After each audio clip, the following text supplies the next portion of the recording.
My boyfriend did the craziest thing that made me say this.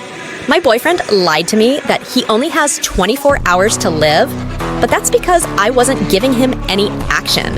When he told me, I started crying, but after he was like, listen, I only have 24 hours left. What do you say we participate in some lovemaking? And I looked at him and was like, of course, darling. So we went to the bedroom and did what we had to do. About 4 hours later, we're both lying in bed, and he turned to me and he's like, listen, I only got 20 hours left. How about we do that again? At this point, I was very sympathetic and I agreed to do it again. About 8 hours later, I was completely exhausted.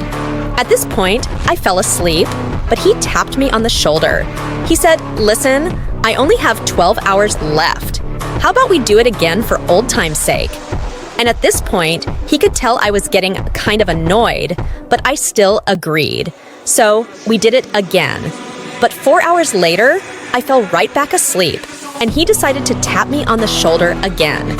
He said, listen, I don't mean to bother you again, but I got 8 hours left to live. How about we do it one more time? And that's when I turned around and stared at him right in the eyes. And I said, listen, maybe you don't have to wake up in the morning, but I do. Subscribe to laugh more.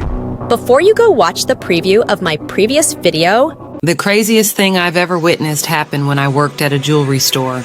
An old man came in with this young, beautiful girl.